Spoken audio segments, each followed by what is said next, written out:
So, like most teenagers, I thought I knew everything. I knew exactly where my life was going. I was going to be a pediatrician. I had done all the life science courses you have to do and going to college.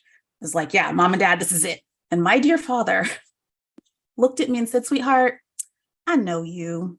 Let's just stay open. Stay open. I was like, no, dad, I got this. I'm going to be a pediatrician. I've done all of these courses. I'm ready. And my mother, who's a pediatric nurse, looked at me and said, well, you just might want to take a couple of, child development courses. I've seen these doctors who have no clue what to do with these kids. They don't understand. So just take a couple of them. Okay. And I was like, all right, that makes sense. So I took this one child psych course and they made us go to the preschool on campus. Now, mind you, I've spent 4 years in high school doing all my life science courses. And I walked into that kindergarten class, actually preschool class at the University of Kansas. I will never forget it. And it was like this clarity of, this is where you belong. I thought, oh my goodness, I will be a preschool teacher. I am not going on to any more med anything. This is where I belong. These are my people. And it was just, it was the strangest feeling of just calm and peace and clarity that it was a lot for a little 18-year-old, but that is how I switched and became a early childhood advocate, because it went from being, I want to be a preschool teacher, to no, I have to advocate for these little people. They can't do it. People don't listen to them because they think they're so small. So that is how I came into this lovely world, and then became an advocate with parents alongside them, because, you are their most important person. So that is how I got into this world. Well, thank you. Mm-hmm. So this is Gina. And this is Don. With Focused Healthy Family. This is podcast number 69. And today we are talking to Korbalagae, Quay Wo Gee, the founder of Teach My Kinder, talking about her passion about reading with kids. But before we get into our conversation, let's pause for a word from our sponsor.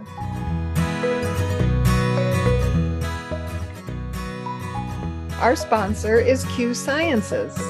I've been a representative for Q Sciences for over a year.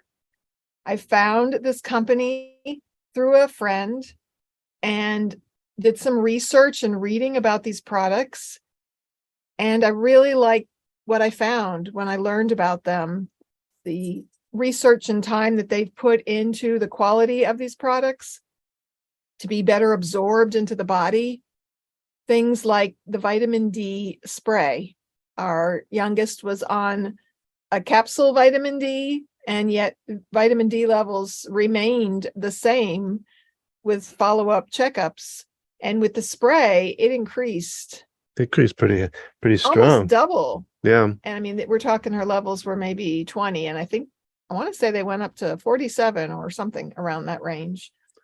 And the sleep spray is another great one. It's got melatonin, 5-HTP, and I believe another herbal supplement in there. And because it's a spray, you spray it on your tongue, it gets absorbed more quickly into your body to be more effective to help you in the moment. We're using the B12 spray. We've used the vitamin C spray. They have a Q Max product, which is a multivitamin.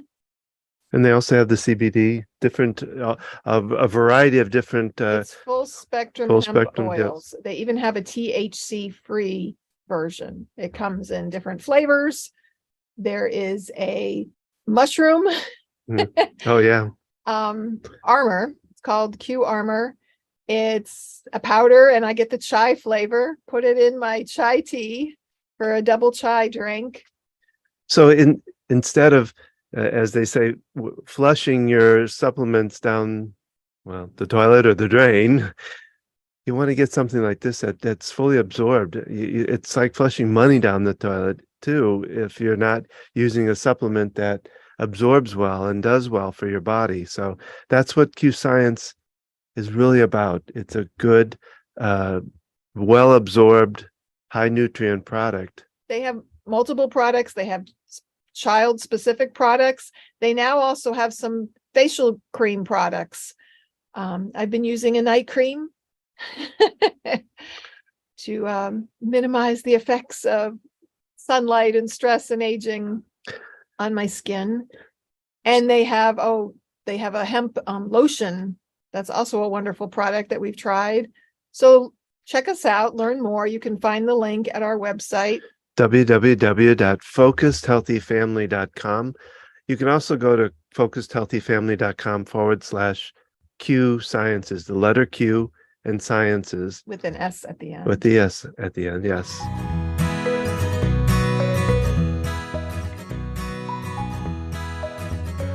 So today we're talking to Korbalagae, Quay Wo Gee, about reading.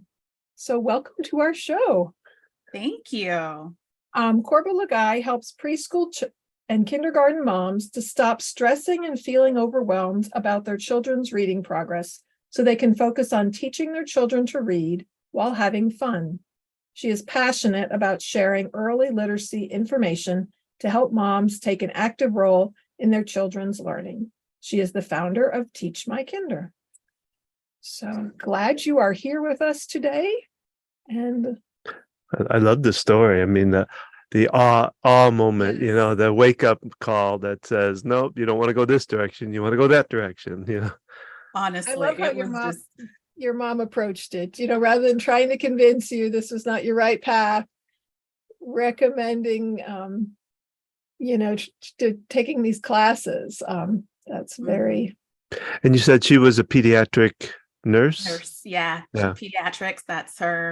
That is her area of passion. And she's actually the chair of the PG County Community College nursing program. Oh. So nursing is her passion, but little people, oh my goodness, we can sit and talk about them for hours. I can imagine.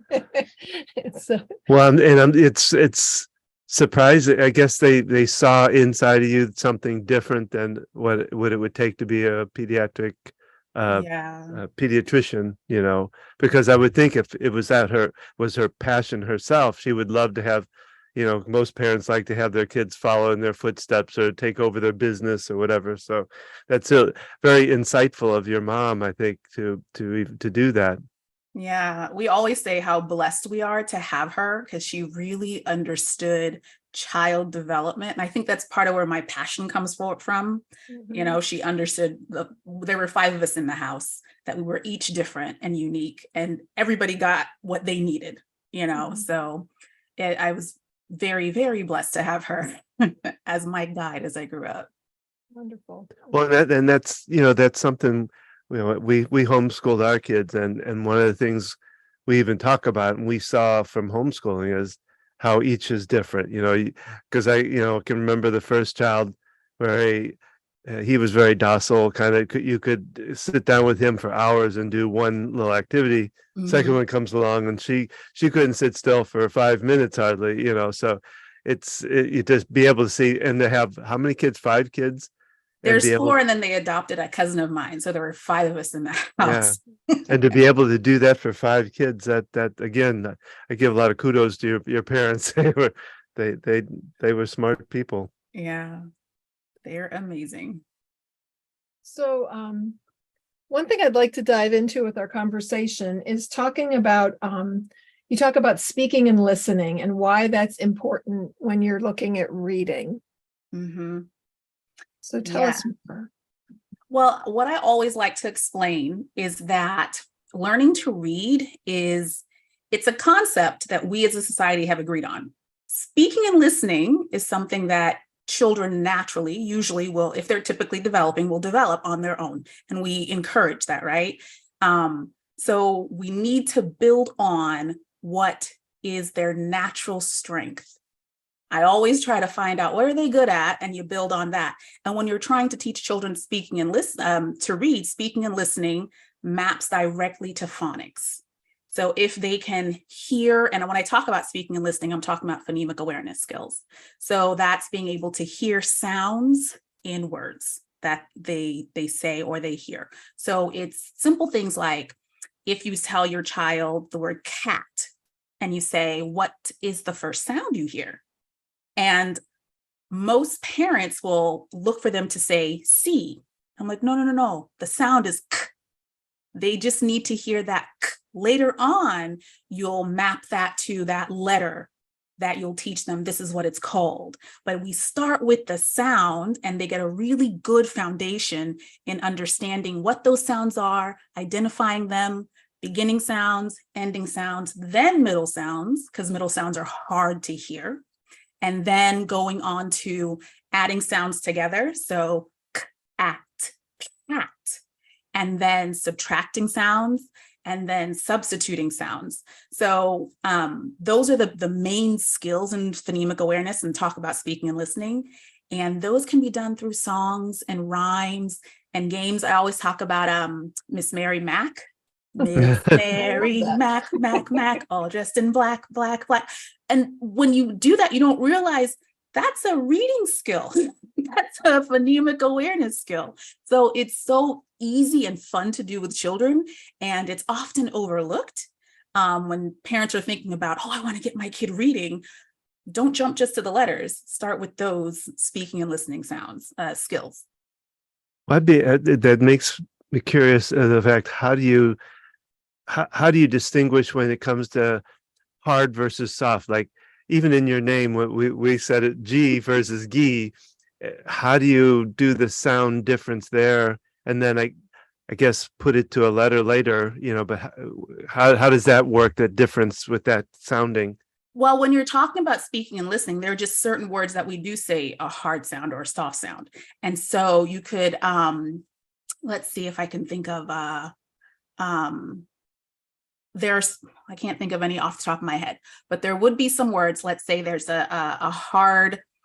Well, like you could have genie versus Guyana or something. I don't know if that. Yeah, but you would say those two. That's the right. You could ask your child, do they sound the same at the beginning? And it's just, can they tell the difference in the sound at the beginning? Not that they have to know it's a hard sound, it's a soft sound, because these are speaking and listening. You can start with really young children. Really young kids. I'm talking 3 years old. You're playing in the kitchen or outside. It's playing with sounds. They're not necessarily doing those formal skills of that's a hard G. That's a older kid skill. They don't even know what that means yet. We just want them to be able to hear the difference. Right. Because then as they get older, they can map it to, okay, sometimes that G or J sound, it's different. From when our first was a baby, I talked to him, and we never really used baby talk. We would just describe everything we saw. I remember taking him on walks. He's in a stroller. He's not even a year. And I would just talk about everything I was seeing.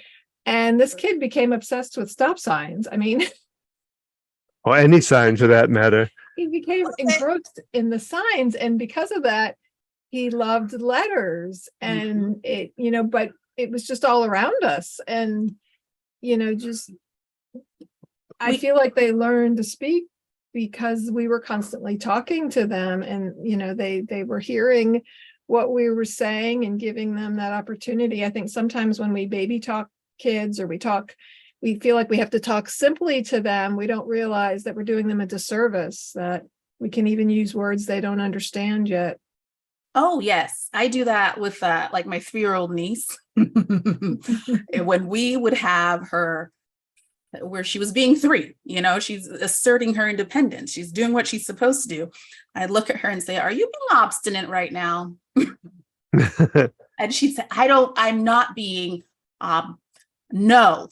I said that often enough, these words start to come into her vocabulary. And we started doing things like, instead of her just throwing a tantrum or grabbing me if she wants something, I said, sweetheart, do you need attention right now? So that became the running thing. She'd look at me and say, excuse me, I would like some attention, please. It's cute, but then I can actually negotiate with her and say, okay, I have to finish this. Give me 5 minutes. I'll set my alarm on the phone, and then I'll give you some attention. Okay. It works sometimes, but the point is she's getting used to what the idea is, and having that back and forth conversation. And I'm so happy you said you didn't do the baby talk, but Yeah.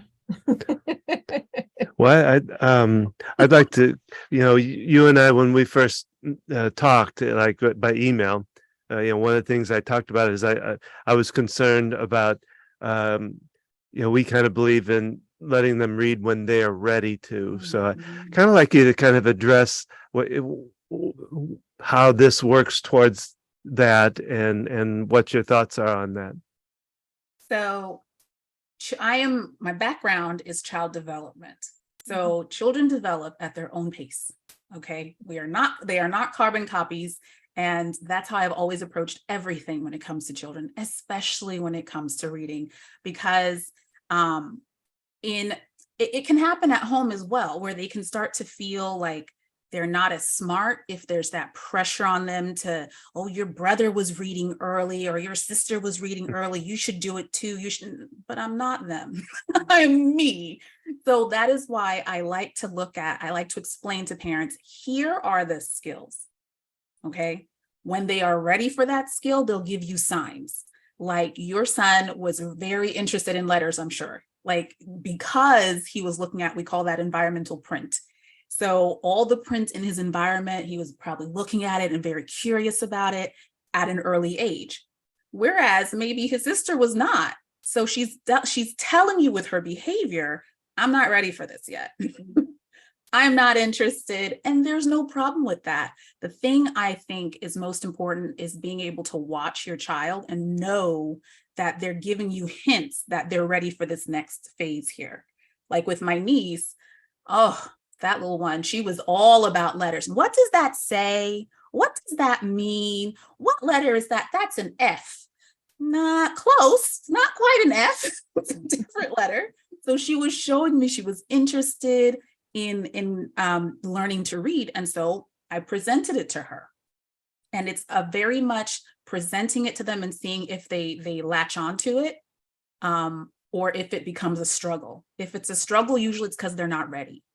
They're not ready, or it's being presented in a way that's not appropriate for them. Because in my experience as a classroom teacher, I have seen all kinds.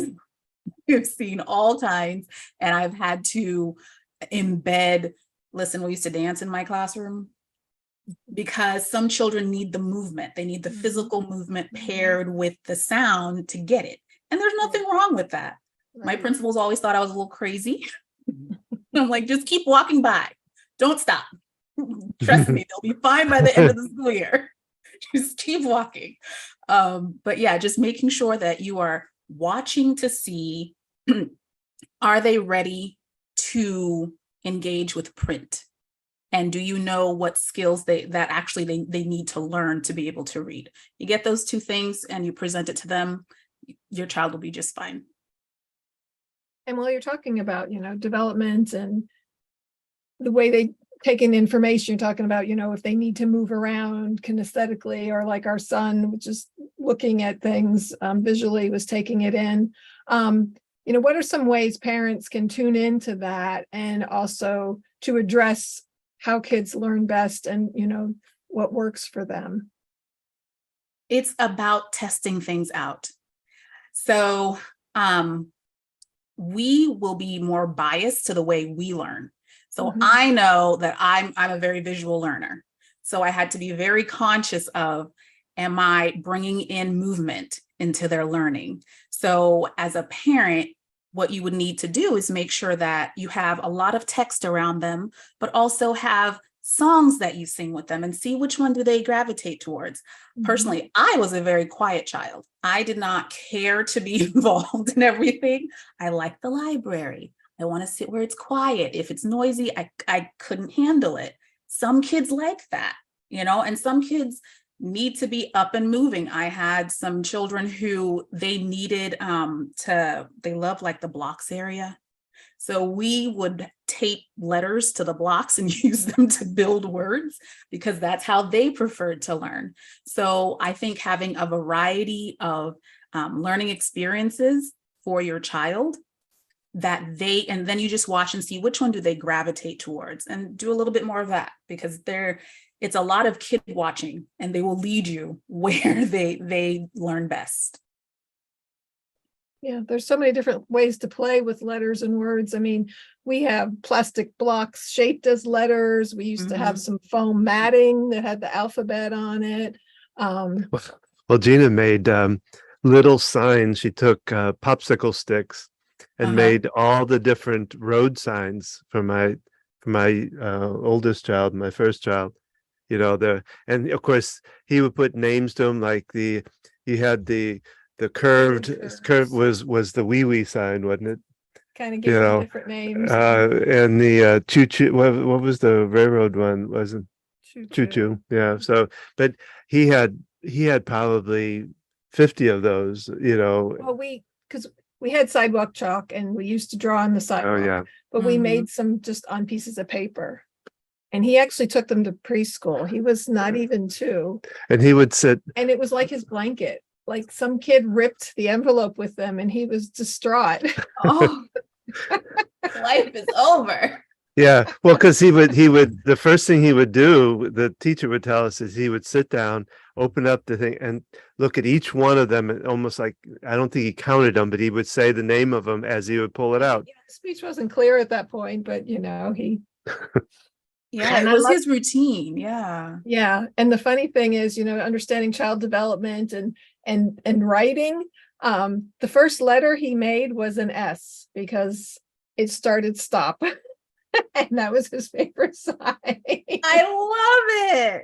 And so looking at that, kids don't always learn the same way. You know, it's like, okay, that's not typically what you're able to draw first, but yeah. And that's why it's so important to have different ways of them being exposed to print and words. Posters are great, different signs, like you said, sidewalk chalk. One thing we used to love to do was I would write the letters, and then there was a little spray bottle and they would get a chance to erase it.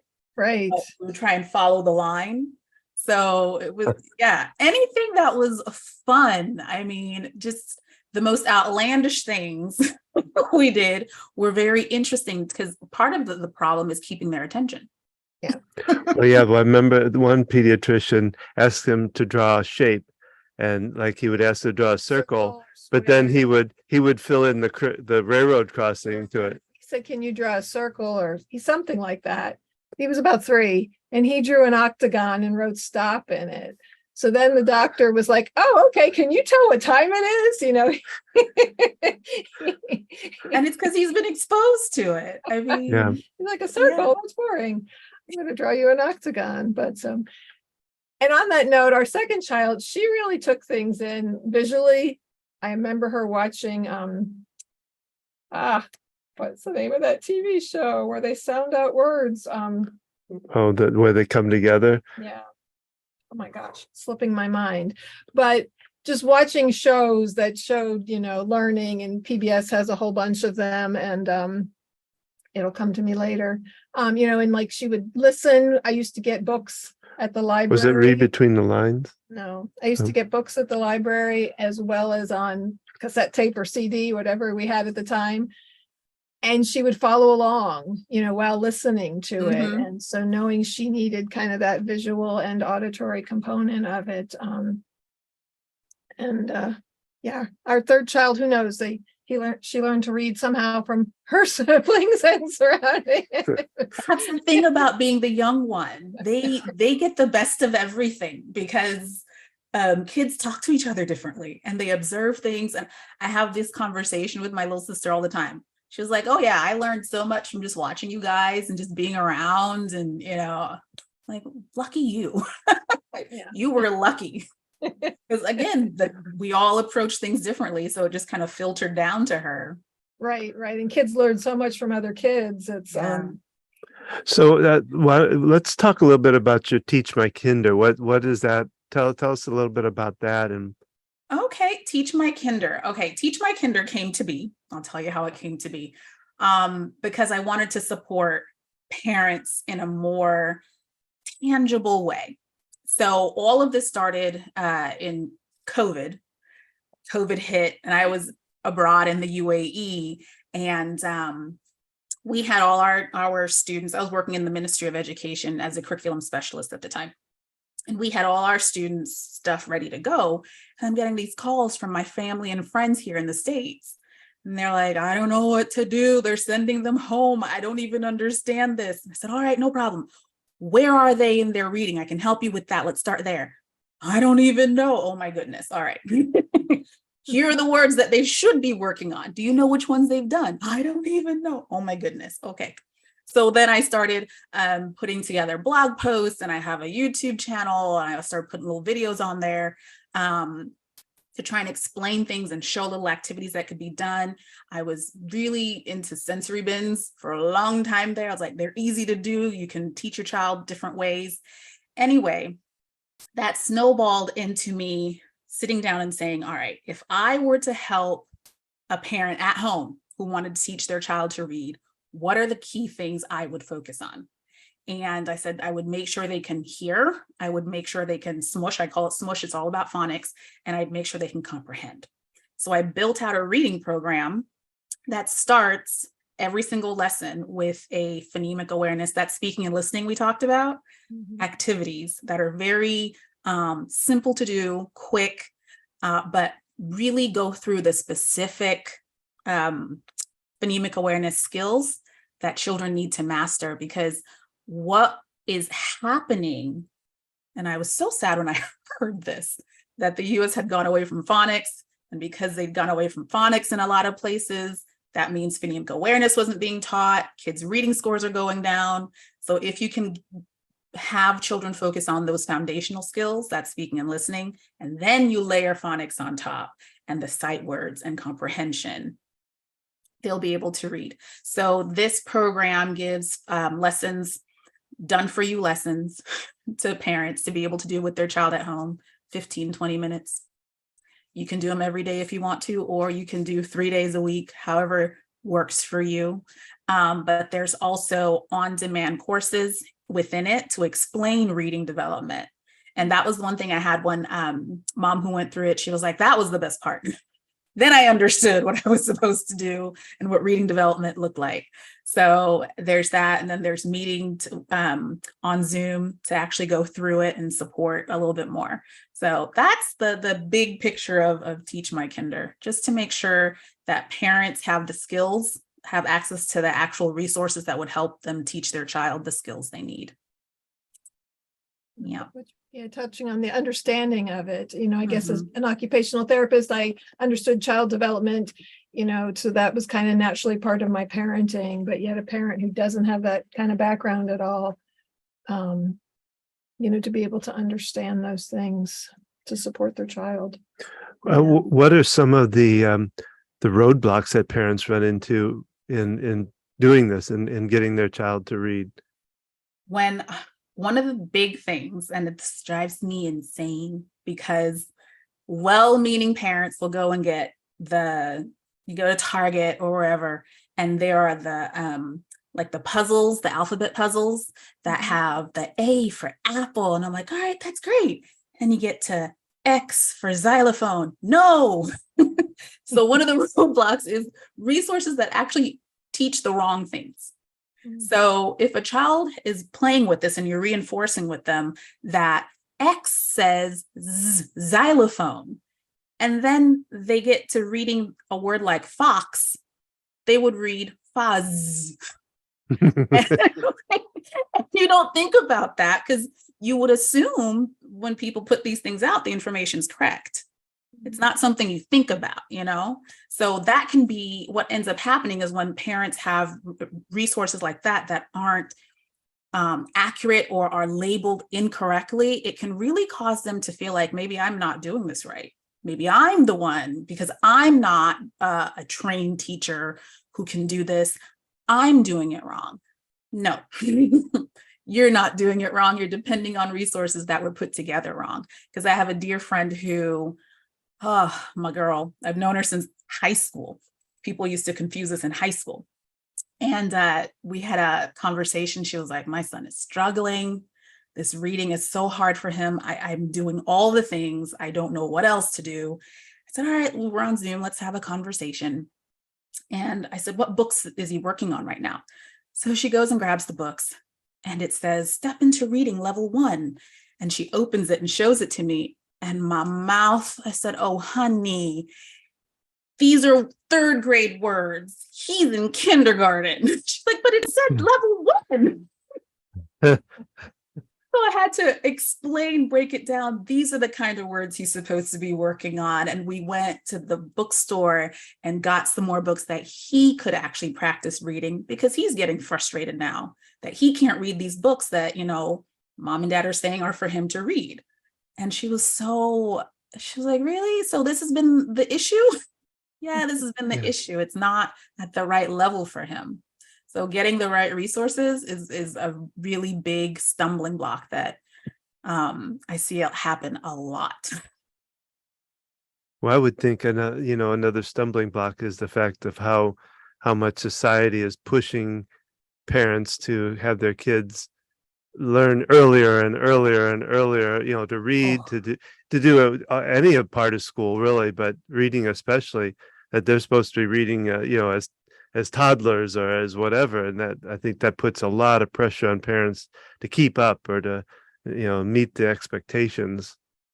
Yeah, it does. And I remember when I was teaching at a school in DC, and it was a very uppity school in DC. And unfortunately, I had to tell the parents, I said, look, the way this is laid out, if your child is coming to my kindergarten class and they haven't had pre-K at this school, I can guarantee we're going to have to work together a lot more, because the expectation they have here is really high. So we will make it fun. We'll get them where they need to be. If that's what, because some parents are like, this is too much for my child. This is not what we want at all. And I was like, I understand. But it is, they've pushed down the expectation, whereas kindergarten used to be a garden of children, because that's what the word means, you go and enjoy in kindergarten, but it's not that anymore. It's changed a lot. And I think that when you add play back into kindergarten, you can stack skills on top of that. It should be play-based learning, not pencil, paper, and testing and all that. Calculus 101 for kindergarten. Had to do that one year. My final year teaching in America, they made my babies take a standardized test, and I said, this is insane. No. My. I know when we talked earlier, I talked about when I went to kindergarten. It was 1976. And what I remember most is we learned about the letter people, and they were inflatable letters, and they all had a personality, and they had little movies we watched about each of them, because Miss O was obstinate. It's funny you told that story, because my parents called me obstinate all the time. And she still is, though. Yeah. Mr. M was macaroni.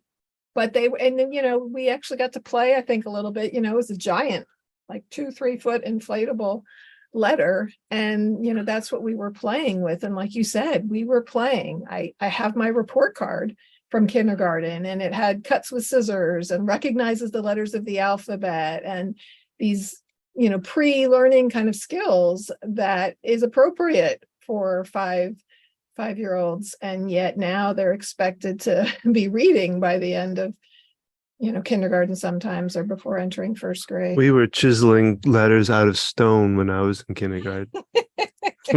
Actually, that's a great sensor. Oh my goodness. Yeah. No, my kindergarten was we were just learning, having more play. We did a lot more play than we did really getting into heavy learning of letters, at least that I remember. My God, that was so long ago. It's the social skills. It's so important.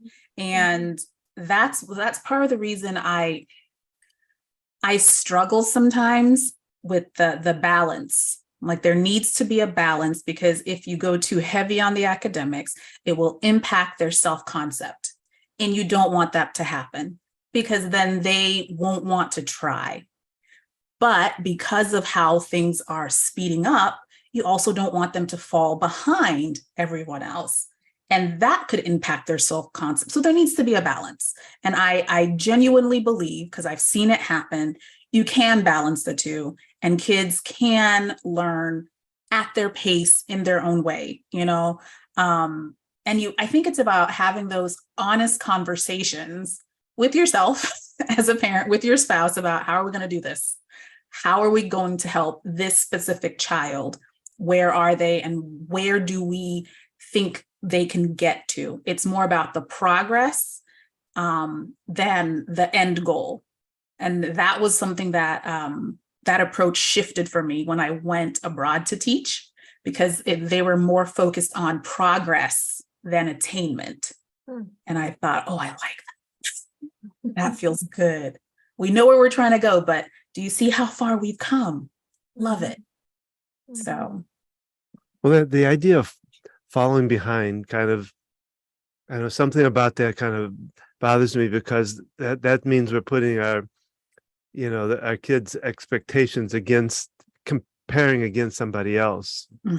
And because I know when I remember when COVID hit, and some parents, they were so worried, and at that point they were looking at, they were saying, oh, it'd probably be about 2 months, which we know now turned out very differently, but they were so worried about 2 months. Oh my gosh, my child's going to be so behind. And, I'm like, they'll catch up, and behind what, they're go at their own pace. I don't know. I'm not sure what.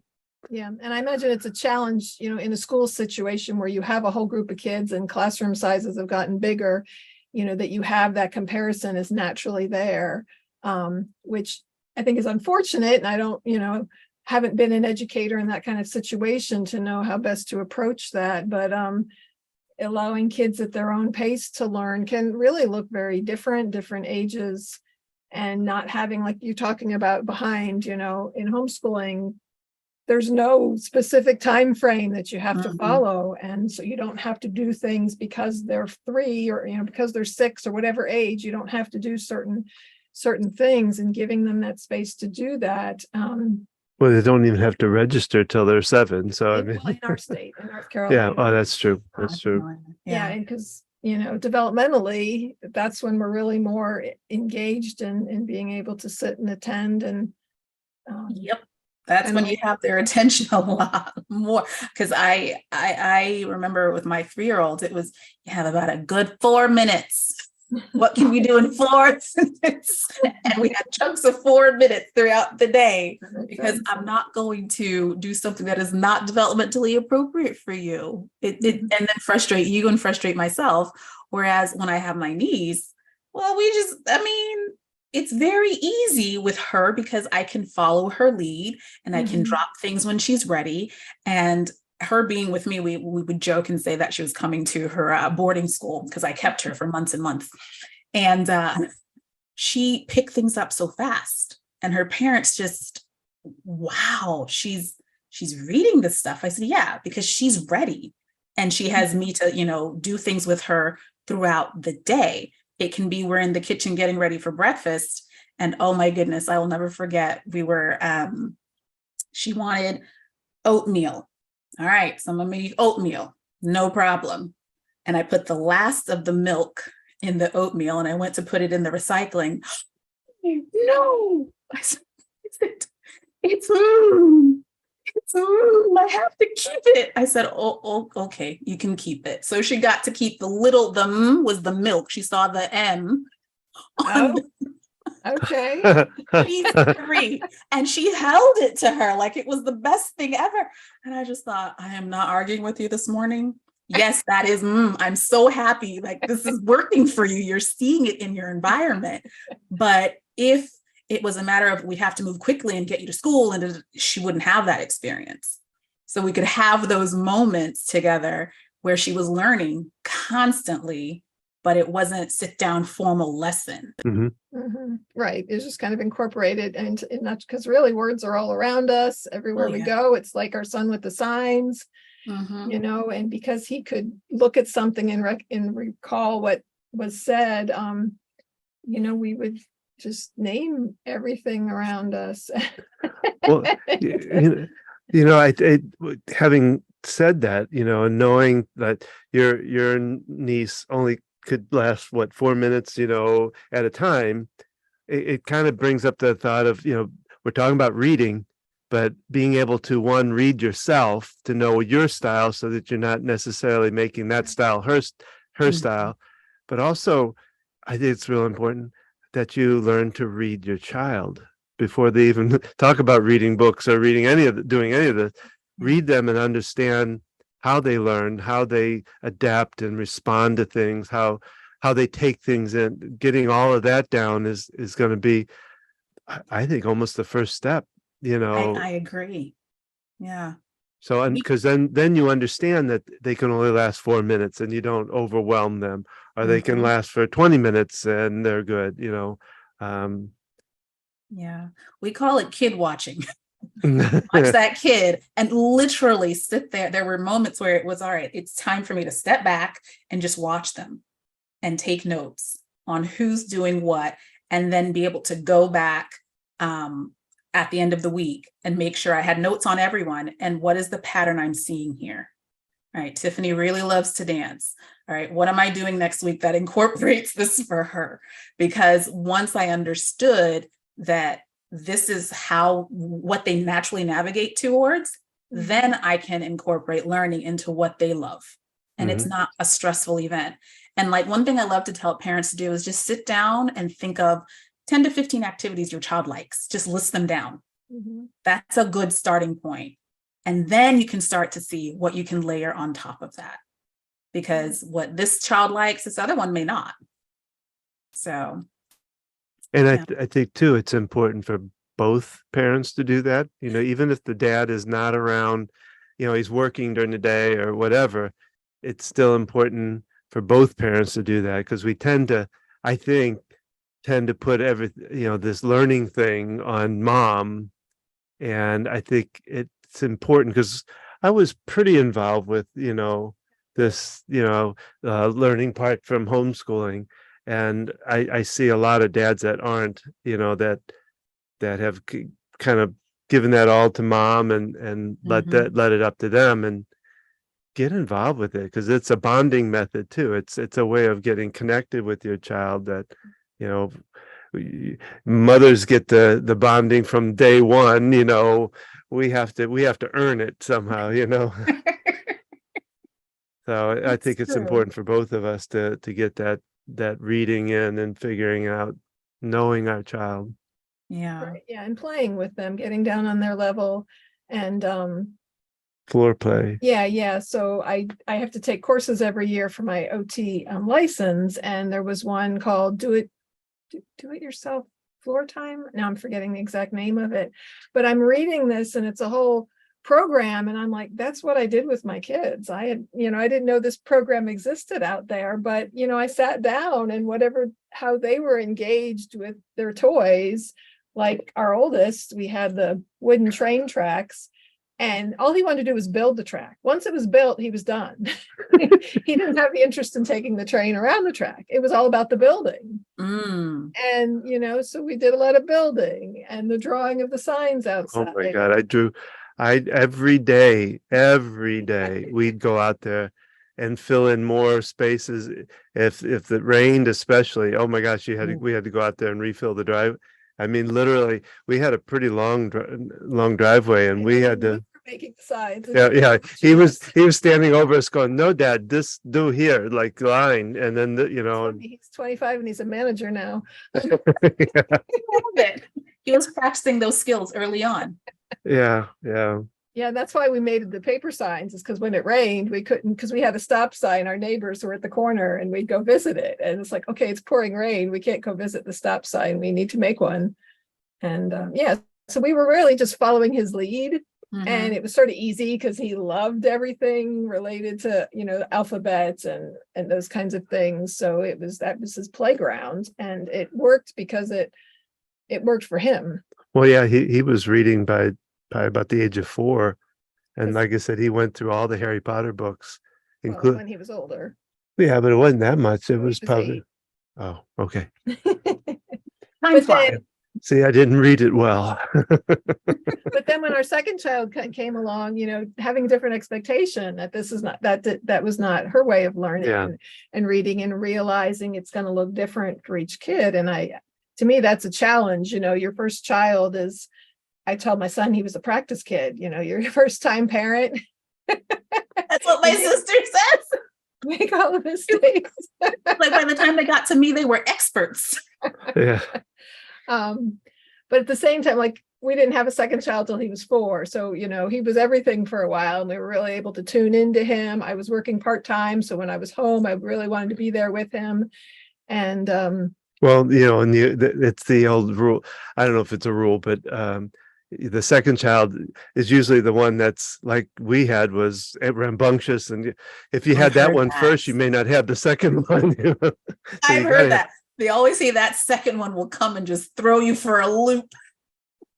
Well, and then when the third one comes, that throws you for even a bigger loop, because then it's not 1-on-1 ratio. It's okay, the third child, you got to figure out how to give each the attention and the time. When it's just 2, each of us can have a child and give them the attention. So it's another whole facet of life that you have to get used to. A quick story, you'll appreciate this. So I always went to the library with my kids. My older 2 kids are 4 years apart. We went every week. I had a friend with 3 boys, and she would just check out the books and bring them home. And I'm like, why don't you take them to the library? Well, then our third kid came along. And when we brought her to the library, she would grab books off the shelf. She'd be running all over the place.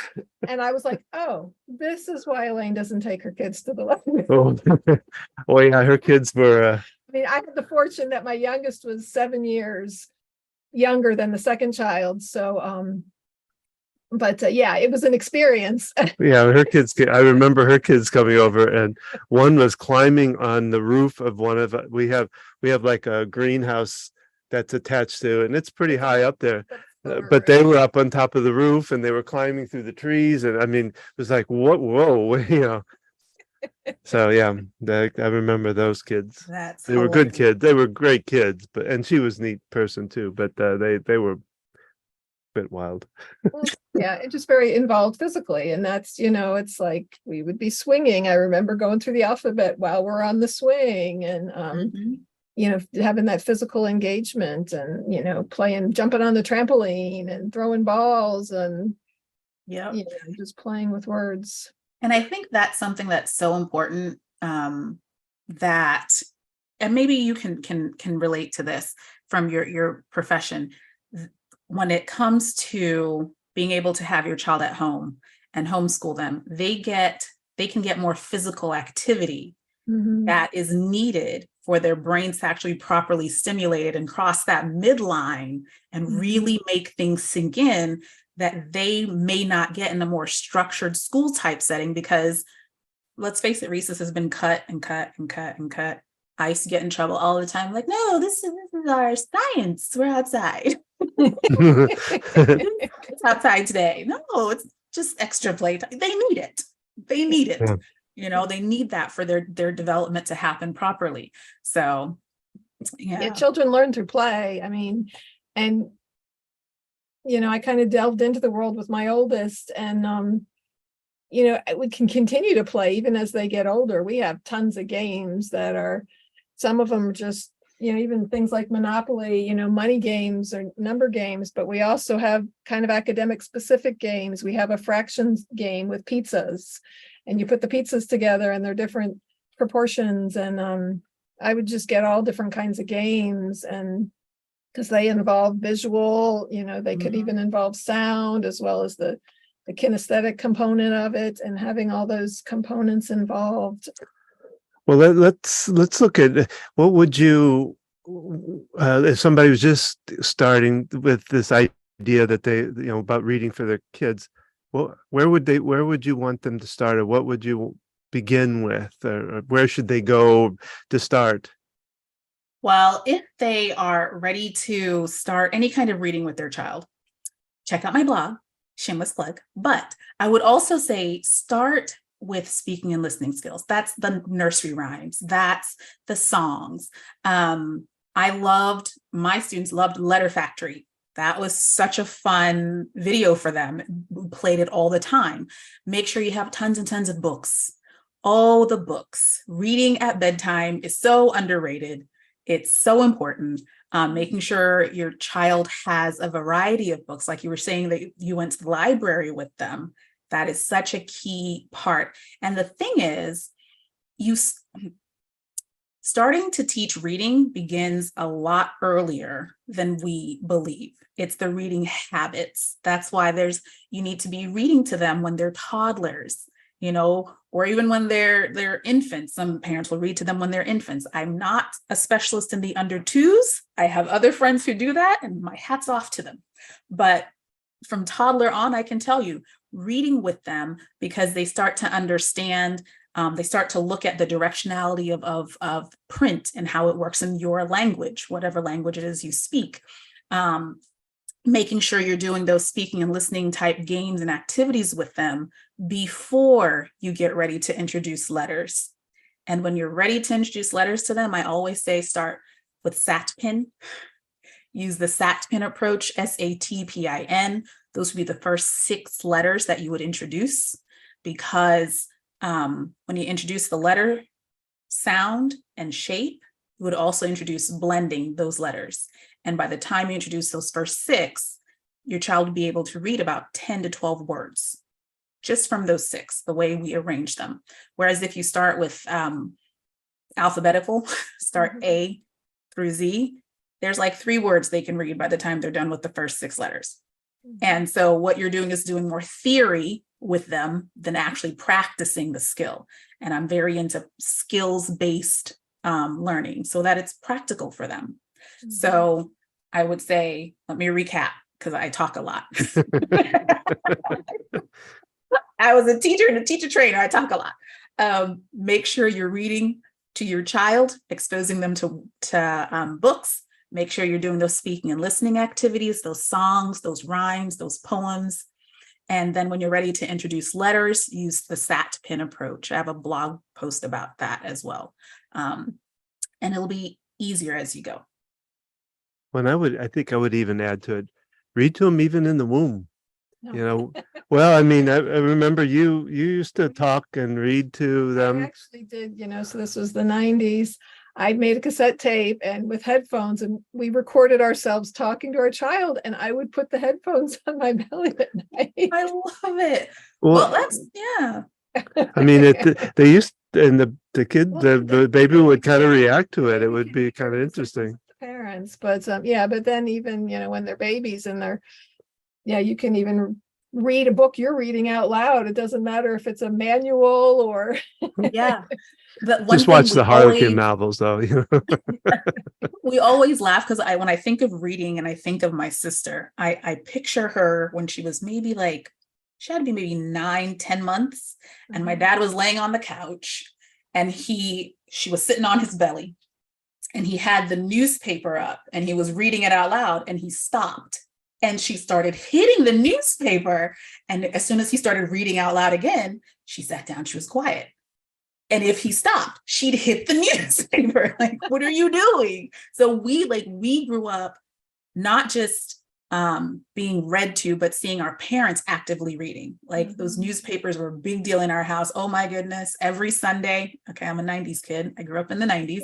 I remember those big Sunday newspapers with the comics, and everybody's fighting over which comic. I want to get it, reading was a part of our life. So I think that's another thing we don't think about, that reading should be something that kids see and experience in all aspects of their life, and they should see you doing it as well, because again, they're modeling you. They will do as you do, not necessarily what you say. So yes. Well, we know your passion. You could probably talk about this all day. Enjoyed this. Yeah. Please tell our listeners more where they can find out about you and your website and all that information. Definitely. You can find me at teachmykinder.com/focus healthy family. I have a special link for your listeners. That is where I spend most of my time. If you download the gift, you'll get on the email list and see what's happening with me, or I'm traveling and all the things that's happening. But yeah, that's where I am mostly. Okay. Okay. Well, that's our show. That's our show. That's our podcast for today. We hope you've enjoyed it. Thank you so much for being here with us, Kor Ba La Guy. We've really enjoyed this conversation. Oh, you did that Korbalage. I It really went got through. your name a little better. Yeah, So I'm well. impressed. So, Speaking and listening skills. but yeah, thank you for being part of this. We really enjoyed talking with you. Thank you. It's been great. We would love to hear from you. Make sure to leave a comment. If you like what you heard today, you can learn more about our parent coaching program, or join us for our next workshop. Find out about our blog, or our podcast is there too. You can even sign up for our Tuesday Tips for Parents, which gives each week we do a simple podcast or an email version of it, where we just give simple tips for parents to help them through their daily life. You can find all this information at www.focusedhealthyfamily.com. You can find us on Facebook at Focused Healthy Family. You can find us on Instagram at gina.focusedhealthyfamily. And remember, how you speak to your kids today shapes their future and yours.